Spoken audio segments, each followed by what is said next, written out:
चलिए अब हम लोग बात कर लेते हैं फ्लो प्रॉपर्टीज़ के बारे में।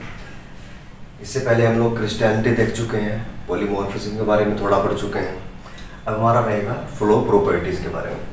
बेसिकली क्या होता है, जैसे कि मैंने आपको बताया कि एक सॉलिड की फ्लो प्रॉपर्टी बहुत मायने रखती है जब आप उसको कंप्रेसिंग के लिए लेके जाते हो या किसी अदर मेथड्स में करते हो, क्योंकि जो कंटेंट यूनिफॉर्मिटी है वो तभी आती है जब फ्लो प्रॉपर्टी हर एक कंपोनेंट की सिमिलर होगी। तो फ्लो प्रॉपर्टी को पता करना भी आपका बहुत ज़रूरी होता है। बेसिकली ये टेस्ट आपका यूज़ किया जाता है in the formulation of test tablet, क्योंकि वहाँ पर आपको पता है कि जब हॉपर में इसको डालते हैं मटेरियल्स को, डेंसिटी बहुत ज़्यादा रोल निभाती है। डेंसिटी जिसकी ज़्यादा होती है वो कंपोनेंट आपका नीचे पहुँच जाता है, जिसकी कम होती है वो थोड़ा पीछे रह जाता है। इसकी वजह से क्या होता है, जो पहले नीचे पहुँचेगा टैबलेट उसकी पंच हो जाएगी, बाकी मटेरियल आपका पंच नहीं हो पाएगा। दैट मीन कंटेंट की जो यूनिफॉर्मिटी है वो मेंटेन नहीं हो पाती। इसमें सबसे पहला आपका पैरामीटर्स है, इसको पता करने के लिए एंगल ऑफ रिपोज। ठीक है, एंगल ऑफ रिपोज का मतलब क्या होता है, ये एक मैक्सिमम एंगल होता है आपके सरफेस ऑफ ए पाइल, है ना। जो पाइल होती है अभी हम लोग डिस्कस करेंगे, pile of the powder, powder के पाइल का सरफेस और जो हॉरिजॉन्टल प्लेन होता है, हॉरिजॉन्टल प्लेन होता है उसके बीच में कितना एंगल बन रहा है। जैसे कि फॉर एग्जांपल इसको हम परफॉर्म कैसे करते हैं, हम एक फनल लेते हैं, ठीक है, एक फनल लेते हैं हम लोग और यहाँ से हम लोग मटेरियल को डालते हैं, ठीक है। और इस फनल की और यहाँ पर जो सरफेस है आपका, इसके बीच में दूरी आपकी फिक्स होती है, ठीक है, आपको फिक्स रखनी पड़ती है। जैसे कि फॉर एग्जांपल यहाँ से यहाँ तक आपने कितना रखा, 2 सेंटीमीटर, ठीक है। तो जैसे आप इसको डालोगे तो पाउडर आपका कुछ इस तरीके से गिरेगा, ठीक है, और वो क्या करेगा, एक पिरामिड लाइक स्ट्रक्चर बनाना शुरू कर देगा। इस तरीके से एक पिरामिड जैसी स्ट्रक्चर बनाना शुरू कर देगा, जिसकी हाइट को हम क्या बोलते हैं, पाइल, ठीक है। यही क्या कहलाता है आपका पाइल। तो ये क्या है आपका, ये जो हॉरिजॉन्टल प्लेन है, ठीक है, ये वाला नीचे वाला, और ये जो आपका पाइल है, इसके बीच में कितना एंगल है आपका, ये जो एंगल है यहाँ पे थीटा, इसकी बात कर रहा है। ये एंगल कितना है, यही आपका होता है एंगल ऑफ रिपोज, ठीक है।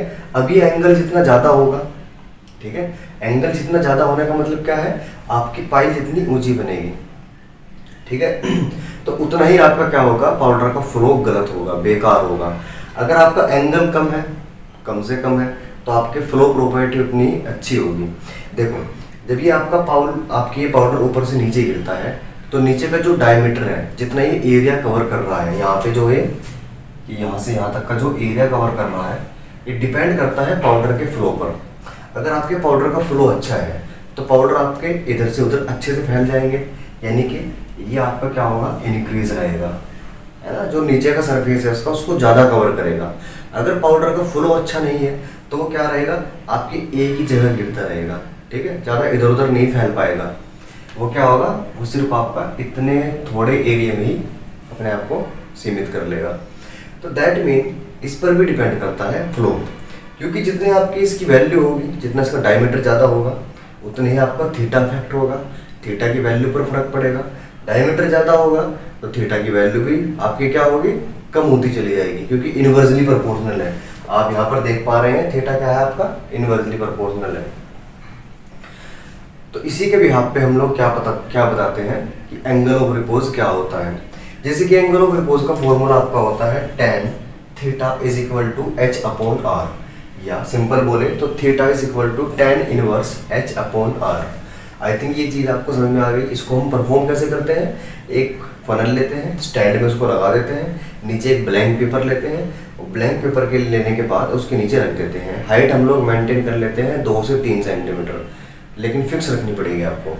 आप जैसे ही पाउडर डालते हो तो पाउडर आपका धीरे धीरे इस तरीके से ऊपर उठता चला जाता है और एक पिरामिड की स्ट्रक्चर बना लेता है।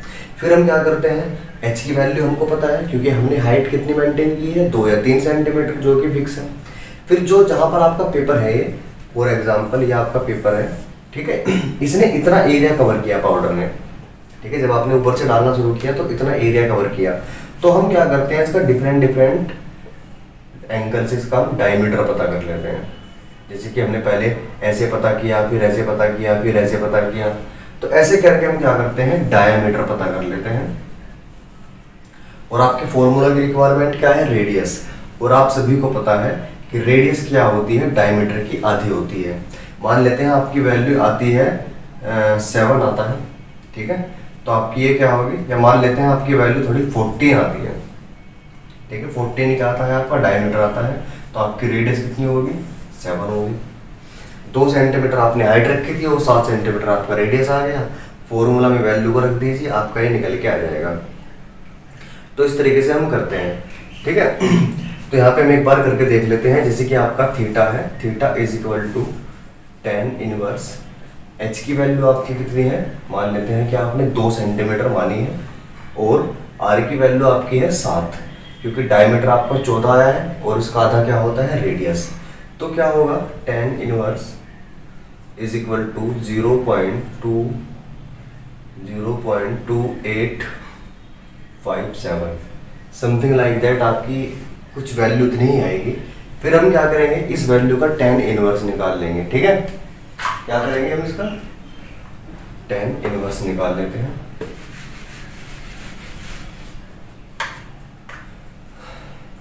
तो इस वैल्यू का tan इनवर्स आपका आएगा, tan इनवर्स, इसको आप साइंटिफिक कैलकुलेटर से निकालना आसान रहेगा, ठीक है।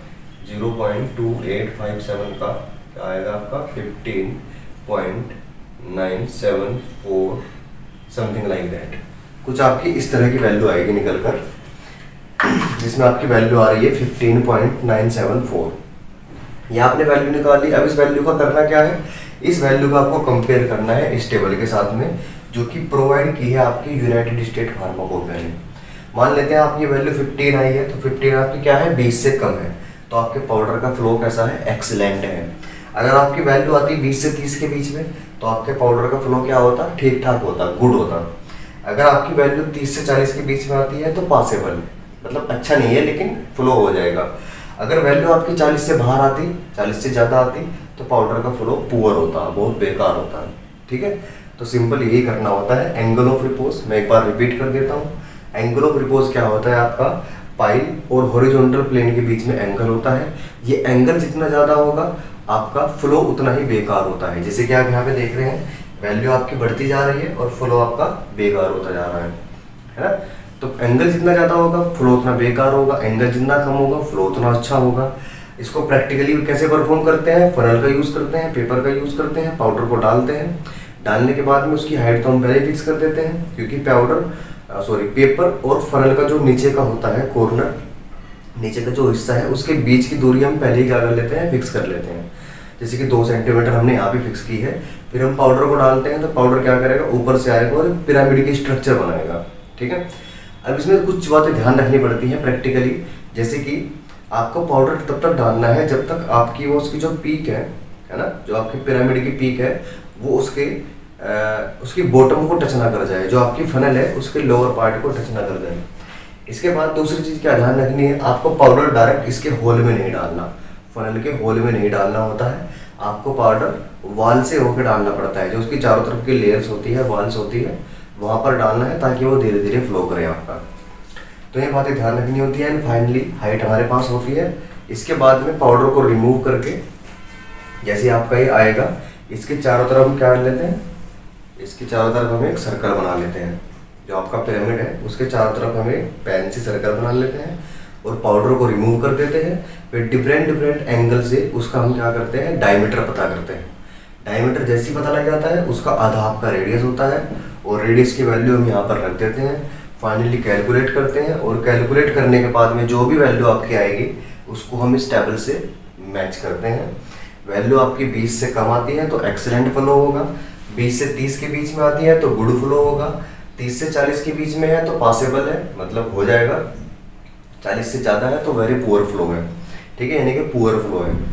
तो इस तरीके से हम लोग एंगल ऑफ रिपोज पता करते हैं। इसका फायदा क्या होता है, इसके इंपॉर्टेंस यही होते हैं कि अगर आप किसी का फ्लो पहले ही पता कर लेते हो तो आपके कंपाउंड आगे चल के फ्लो प्रॉपर्टी की वजह से कोई भी कॉन्सिक्वेंसेस कोज नहीं करेगा, ठीक है। कंटेंट की यूनिफॉर्मिटी आएगी और होपर में आपका मटेरियल चिपकेगा नहीं, ठीक है, और आगे चल के आपकी टैबलेट अच्छी बनेगी या कोई भी डोजेज फॉर्म आपकी अच्छी रहेगी जिसमें फ्लो प्रॉपर्टीज एक मायने रखती है। तो इसके बाद आपकी दूसरी होती है दूसरी फ्लो प्रॉपर्टीज होती है, या आपकी जो हम बात कर सकते हैं कंप्रेसिबिलिटी प्रॉपर्टी होती है, जिसके बिहाफ पे आपका पाउडर कंप्रेस होता है। वो आपके होते हैं कार्च इंडेक्स और पोजनर रेशियो। ठीक है,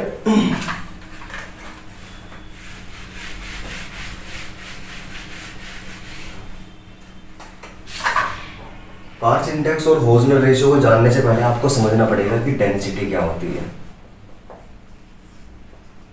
ठीक है, डेंसिटी को हम बोलते हैं हिंदी में घनत्व बोलते हैं, और ये आपकी होती है द्रव्यमान डिवाइडेड बाय आयतन, यानी कि मास अपॉन वॉल्यूम। ठीक है, इससे आप लोग डेंसिटी निकाल सकते हो। अब डेंसिटी आपकी दो प्रकार की होती है, एक आपकी होती है बल्क डेंसिटी, एक आपकी होती है ट्रू डेंसिटी। ठीक है, क्या होता है, फॉर एग्जांपल ये मेजरिंग सिलेंडर है, आप इसके अंदर कोई पाउडर फिल करते हो, तो पाउडर आपका यहाँ तक आ गया, तो उसके बीच में क्या होता है, कुछ खाली स्थान भी बच जाते हैं। ठीक है, मान लेते हैं कि आपका इस तरीके से हम देख लेते हैं, this is the measuring cylinder. आपने पाउडर डाला, एक पार्टिकल यहाँ पे है, एक यहाँ पे है, एक आपका इसके ऊपर बैठ गया, एक इसके ऊपर बैठ गया, फिर एक आपका यहाँ पे आ गया, एक आपका यहाँ पे आ गया। अब आप यहाँ पर देख पा रहे हैं कि इनके बीच में खाली स्थान है, जिसकी वजह से क्या होता है, इसकी वॉल्यूम आपकी ज़्यादा रहती है। ठीक है, इसकी वॉल्यूम मान लेते हैं यहाँ से यहाँ तक है, तो ये क्या है, बल्क वॉल्यूम है। ठीक है, लेकिन जब आप इसको टेप करते हो, आपने इसको फिल कर दिया, आपने पता कर लिया कि वॉल्यूम कितनी है, ये वॉल्यूम क्या है, बल्क वॉल्यूम है। फिर फाइनली आपको क्या करना है, इसको इस तरीके से टैप करना है, और टैप करने के बाद में जो इसके होलो स्पेस है, ये क्या होता है, आपके रिमूव हो जाते हैं। इसको हम बोलते हैं void spaces.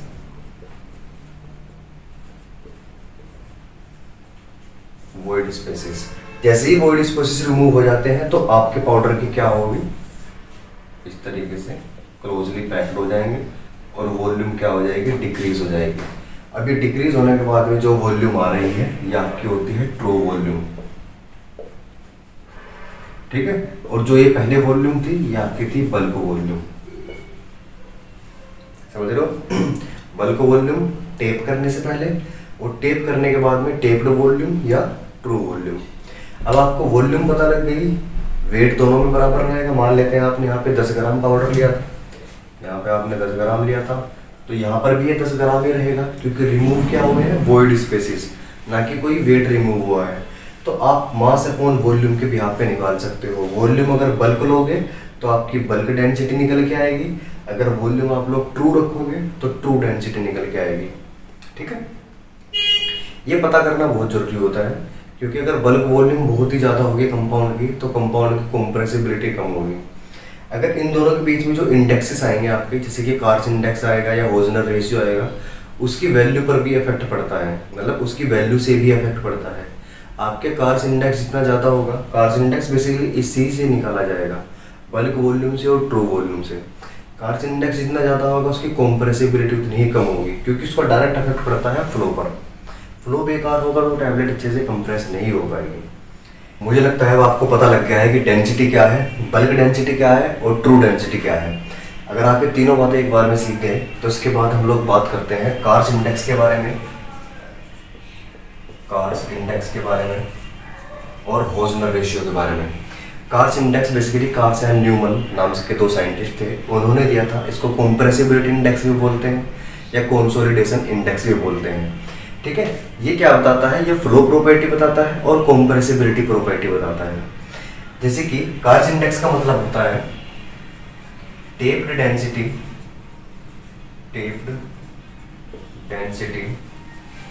Minus poured density divided by tapped density. इसको अगर मैं रिमूव कर देता हूँ तो इनटू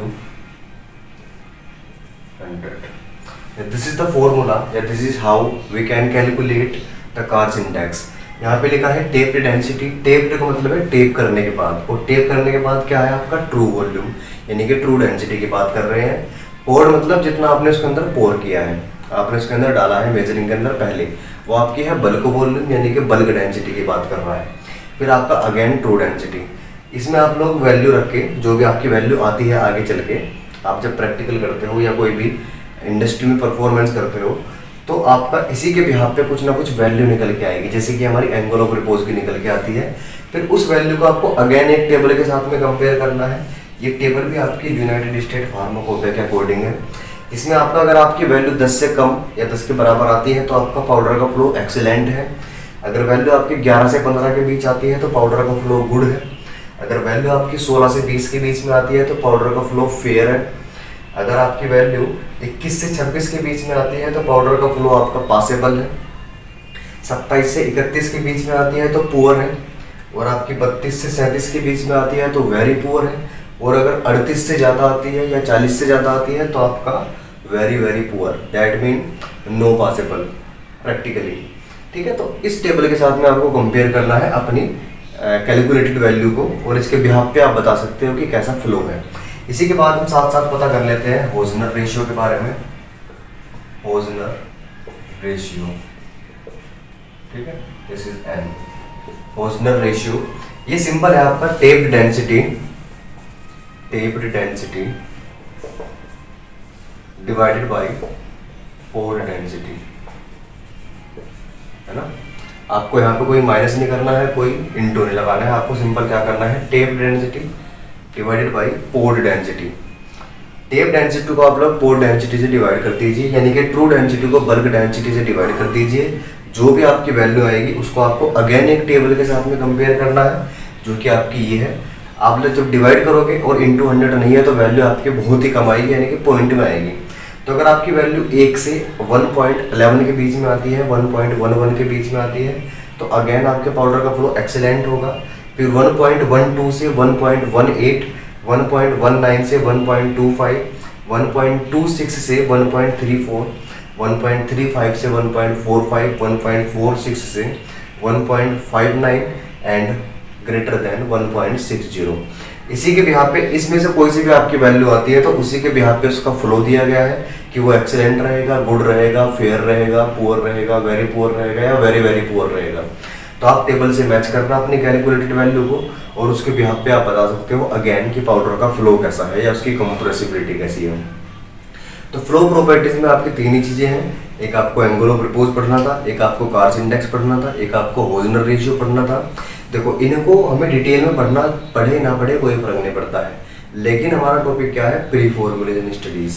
तो आपको अगर कोई भी चीज पढ़ रहे हो, जैसे कि आपने क्रिस्टलिनिटी पढ़ा, आपने पॉलीमॉर्फिज्म पढ़ा, है ना, आप पार्टिकल साइज डिस्ट्रीब्यूशन भी देखा, हाइग्रोस्कोपिसिटी देखा, एंगल ऑफ रिपोज वगैरह वगैरह देखा, ये सब चीजें देखी आपने। इन सब का पर्पज यही है पढ़ने का कि इनको पढ़ के आप जानो कि इन चीजों से प्री फॉर्मुलेशन में क्या फायदे होंगे, इन चीजों को प्राप्त करने से, पता करने से, है ना। अगर एंगल ऑफ रिपोज पता कर रहे हैं तो क्यों पता कर रहे हैं, मेन चीज है कि आप लोग कैसे अपने प्रोडक्ट की क्वालिटी को पहले इंश्योर कर पा रहे हो। तो आपके प्रोडक्ट का या आपके इन सभी पैरामीटर्स का इम्पैक्ट कैसे पड़ता है फाइनल प्रोडक्ट पर, वो चीजें सीखने वाली है। एंगल ऑफ रिपोज तो आपने फिजिकल फार्मेसी में पढ़ा है, कार्स इंडेक्स भी आपने पढ़ा है, ठीक है, आपने क्रिस्टलिनिटी भी पढ़ी है, आपने पॉलीमॉर्फिज्म भी पढ़ा है, लेकिन दोबारा क्यों पढ़ रहे हो, ताकि आप इनको पढ़ के ये समझ पाओ कि इनका क्या इम्पैक्ट पड़ता है। इनको रिजोल्व करने से हम लोग कैसे अपने प्रोडक्ट की क्वालिटी को बढ़ा सकते हैं, सेफ्टी को बढ़ा सकते हैं, प्योरिटी बढ़ा सकते हैं, एफिकेसी बढ़ा सकते हैं, ठीक है। तो इन सब चीज़ों को पता करने का रीजन्स आपके पास में होना चाहिए कि क्यों पता कर रहे हैं, और पता कर रहे हैं तो उनका क्या इम्पैक्ट पड़ेगा।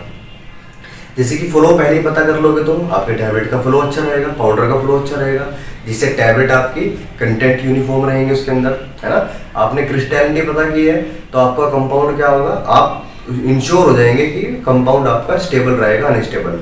आप अगर आपने पहले ही पता कर लिया कि इसकी 4 फॉर्म पाई जाती हैं प्रकृति में, ABCD, ठीक है, तो इनमें सबसे स्टेबल कौन सी है तो आप उसको यूज करोगे जो लंबे समय तक रह पाए, जिसकी सोल्युबिलिटी अच्छी हो, है ना। फिर आपने पता किया था हाइग्रोस्कोपिसिटी, है ना, तो आप देखोगे कि कंपाउंड आपका डेलिक्सेंट है तो उसकी टैबलेट क्यों बनानी, क्योंकि वो मॉइस्चर को एब्जॉर्ब कर लेगा, तो उसकी टैबलेट हमको नहीं बनानी है। ये फ्लोरोसेंट है, मॉइस्चर को बाहर निकालता है, हाँ उसकी बन सकती है।